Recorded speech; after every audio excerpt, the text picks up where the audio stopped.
50 angle negative 90.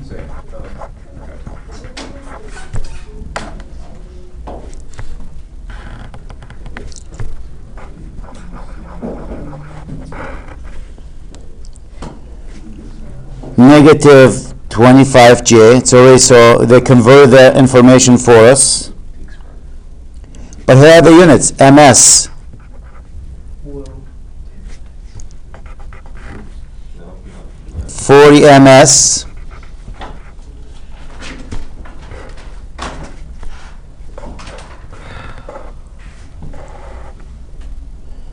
Negative 50 JMS.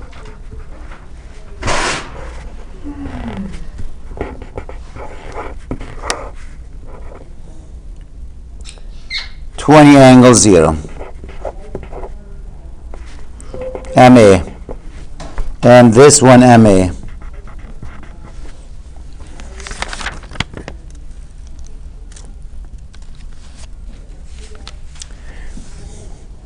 What you are given is the admittance value,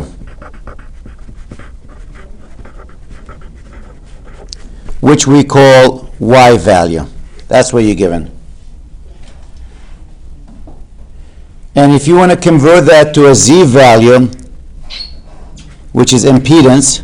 Is the capacitor negative or is it positive 50J? No, the capacitor will be a plus 50J, the admittance value. The impedance, it's 1 over Y, which we call Z. So if you want to convert them actually to almost like complex resistors, we can find the Z value for them. What you have right now, it's 1 over Z, which is the Y value. So maybe I'll do that. Convert to impedance. The source is okay. You don't touch the source. So that source here, current source, 50 angle negative 90 milli. Now that inductor becomes, the Z for the inductor is going to be 1 over negative 25 milli MJ, milli. Negative J on the bottom will make it a plus J on the top. J over 25 milli, which is 0.025.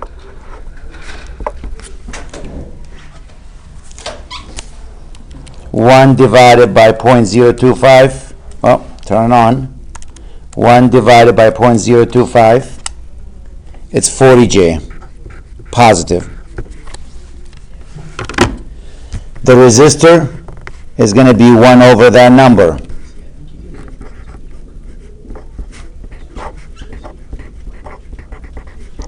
One over 0.040.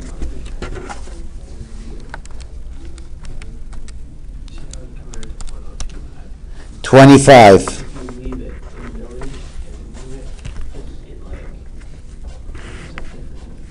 Do you have to convert? Well, if you don't convert, remember, this is 1 over R basically. I'm saying the milli on the right. See how you did negative 25 and you did 0.025? Yes. If you leave it in milli, that doesn't really. Well, if you did 25 times 10 to the minus 3, you mean? Or leave it as 1 over 25 milli? Yeah. Like It won't be milli, because 1 over milli becomes 1,000. Because milli in the bottom, that becomes 1,000. okay. So the actual units are seconds, not milliseconds. Well, that's a milli. So the question is, can I just go 1 over 25 milli, leave it in milli? I said no, because the milli in the bottom, 1 over a milli, that's 10 to the minus 3. 1 over 10 to the minus 3 becomes 10 plus 3, which is in 1,000. That's where I screwed up. Yep. Yeah, I wasn't sure about Yep. that. So that's Z for the capacitor now. It's going to be 1 over 50 milli J. Now again, J on the bottom will give me negative J on the top because of rationalizing.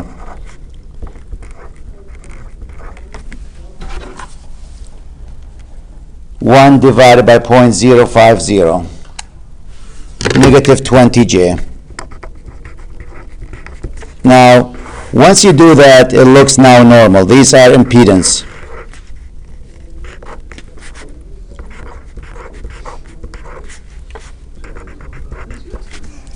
And we're trying to find what? What was the question here? V1, V2? And what method they want us to use? Nodal analysis. So this is V1. This is V2. Again, for those people watching me on video, they always ask the question, how do you know which way the current is going to travel? We don't care. We make an assumption. I said, I think the current is going to go to the right. Why to the right? I like it going to the right. No other reason. I'll call this I sub 1. It could be to the left. If my value is negative, then switch the direction of it. You don't have to do it, but you know it's going to be switching the direction. I'm going to define this current coming down as I sub 2, and I'm going to define this current coming down as I sub 3. I could have made them going up, down, any direction I want to. And now I'm going to apply KCL at node V1.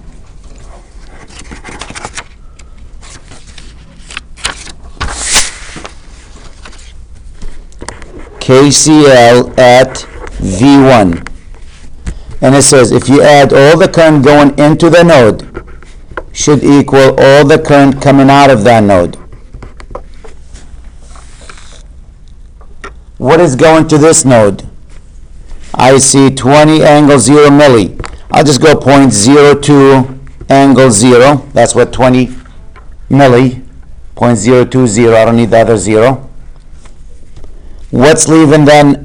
Leaving that? The 50 milli, 0.05 angle negative 90. What else? I sub 1, I sub 2.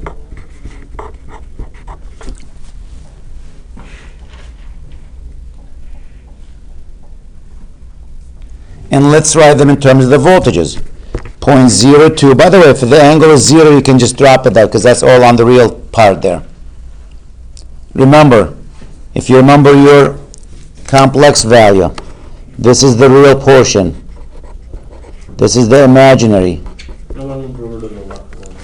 So if you have 0.02, it's on this line, angle 0. So it's only a real portion. There is no J in it. What about that one, if you want to be cute about it? 0.05, the angle is negative 90. Where's the negative 90? Down in the bottom, right? That's a negative J. You don't have to. Your calculator will let you know that. But if I went to my calculator and I switch it to rectangular mode and I wrote that value, I guarantee you, you're going to see this number. And if I go to rectangular, you're going to see 0.02 comma 0. But that's what that means. Angle negative 90, you down here, that's a negative J, straight on this line. Plus I sub 1. What's I sub 1? V1 minus V2 divided by 40J. What's I sub 2? V1 minus 0, ground is always 0, over negative 20J.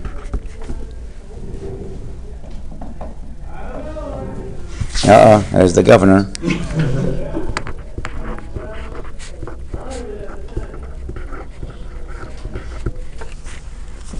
Now I'm going to take the J in the bottom, bring it to the top, becomes what? Negative J.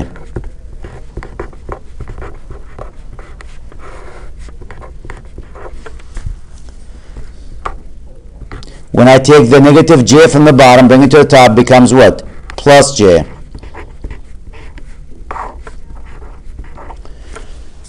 And what is my LCD now? 40? 40 times 0.02. Is that 0.8?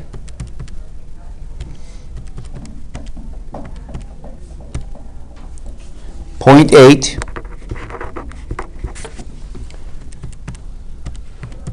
40 times 0.5, that's negative 2J. Minus J V1, I forgot the 1 here. V1 plus J V2. 0.05 times 40, is it? That's a 2, I think, is it? No, but no, it's 2, I think. 0.05 times 40, 2. Yep. And this will be what? Plus 2J V1. Bring this one to the side, 0.8 plus 2j equals, let's look at, what do we have for V1? Is it 1j V1 plus j V2? That's the first equation. Would you always recommend converting to Rectangular? impedance now, or like? Probably because you're used to dealing with that. If you start combining them when they're like, for example, if you forget these are in milliseconds, ms, and you go, these are in series, let me add them, these are in parallel, you're wrong. So as long as you remember those are not in impedance, they're admittance, you can still leave them there. Ohm's law becomes, instead of V equals I times Z, it's V equals I over Y. Yeah. So those I wouldn't deal with that much, so I'm always concerned you might forget about it. So I think, because you only see it once in a while, it might be to your advantage to convert these to impedance, which is you're familiar with, you've done a lot of it, easy, your mind knows what to do with it. Let's try another now, KCL at node V2.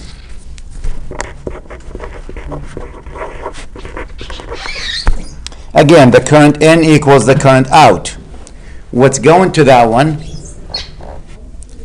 is 0.05 angle negative 90. I already convert that from milli to normal. Plus I sub 1 equals, what's leaving that? I sub 3. This is negative 2j. I mean 0.05j, not 2. I'm already thinking ahead. LCD and all that. Where's my eraser? That's negative 0.05j. Not 2.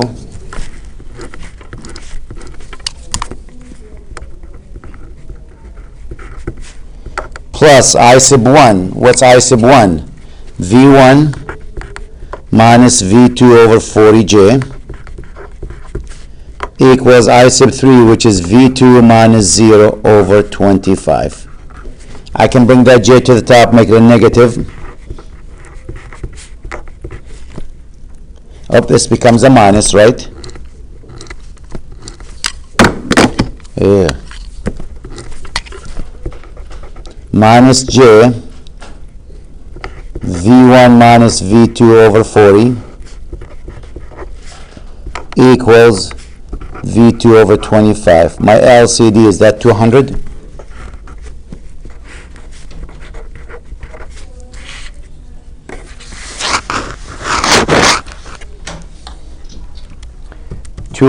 times 0.05 is that negative 10j minus 5jv1 plus 5jv2 8v2.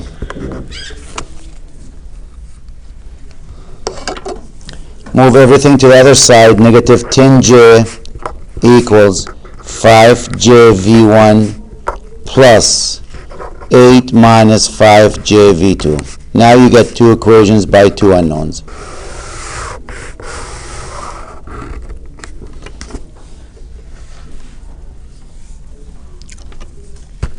Wait, 200 times negative 0.05j is negative 10j? Should be. 2 times 5 is 10. Oh, I'm doing fine. Never mind. So here's my second equation. Now I got two equations by two unknowns, just doing the math. So let me write the two equations.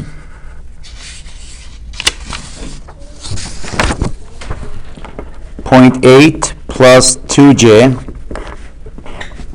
That's the first equation. jv1 plus jv2. Negative 10j is 5jv1 plus 8 minus 5jv2.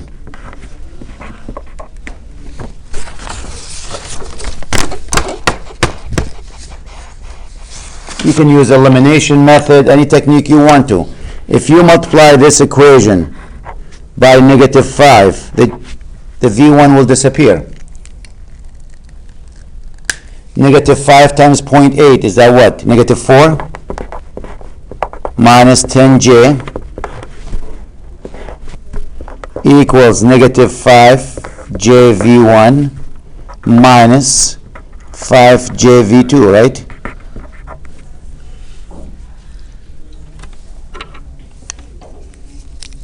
These two are gone. Let's add them. Negative 4 minus what? 20j equals 8 minus 10j v2. Can we get what v2 is? Negative 4 minus 20j over 8 minus 10j. Again, if you have a calculator, anyone with a scientific calculator should be able to do that.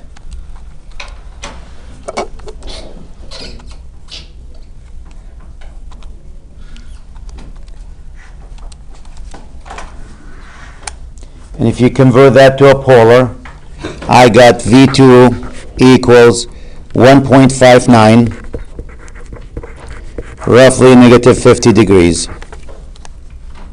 49.96, that's 50 degrees. That's the right answer. So, can you actually do this using matrix? You can, but there's no need for it with this method. Wait, yeah, but Yep. it's like a bigger equation. If you can do that matrix, sure. Using Complex numbers, yeah, complex numbers? sure. Yep. Just put it in. If you wanted to do this in matrix, for example, V1, the question, can I do this in matrix if I want to do V1? You go back to your top equation if you opted to go in that direction. Since I got V2, it would be silly, but for those people who want to practice, you go, well, what's V1 equal to? Well, matrix format, in the bottom you write the coefficient. I'm using the top two equations. So I'm covering this. So I get negative, or 1j, not negative, 5j here. The bottom is what? 1j, 8 minus 5j. Coefficient of V1, V2. If I'm looking for V1, I'm going to replace the coefficient of V1 with the answers, which is what? 0.8 plus 2j, negative 10j. And this is 1j, 8 minus 5j. And if you remember, this times this minus this times that.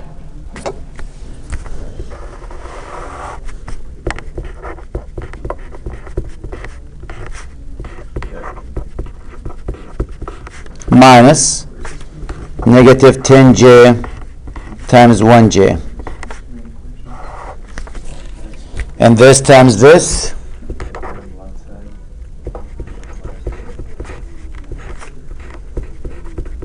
Minus this times that. That's how you're doing using determinant. Or you can have your calculator actually put the numbers in. That's what I actually You did. put the answer in the calculator, get the value for this, the value for that, and divide them. So if you get 3 by 3, 4 by 4, yes, you can do that. No, but I meant more of like an actual matrix mode. Yep. Put them in the matrix and then have the calculator. Yeah, determinant value, yeah. Should it be able to work, right? It should be. Okay. Sure. I just did it. You just did it and worked fine on the 83? No, I had 86. Oh, you got the 86, okay. Here's the 83. The 83 should be able to do it too, yep. But you find the answer for that. And if I do the math for this, there we go. Now this is going to be a big 0.8. 0.8 comma 2 times 8 comma negative 5 minus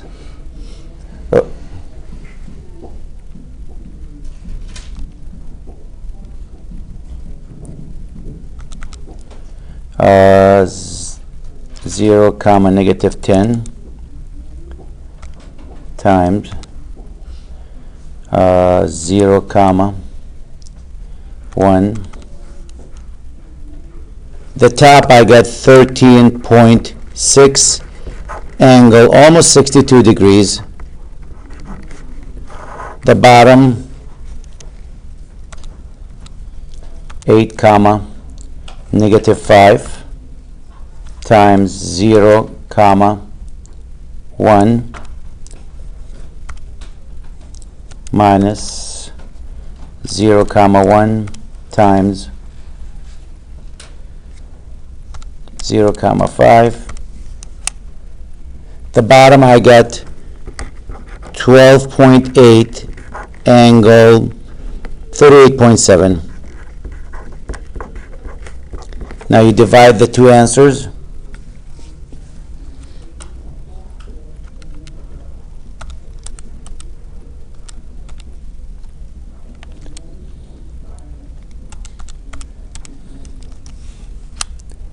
And my answer is 1.06 angle 23.3 degrees. That's V1, if you decide to go in that direction.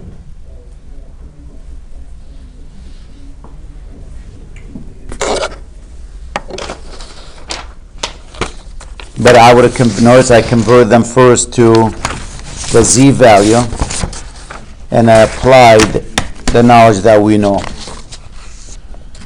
Could you show me the two equations that you used for your system? This is 1 and this is 2.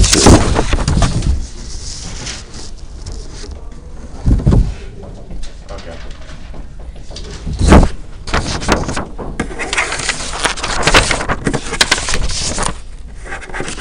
Any other questions?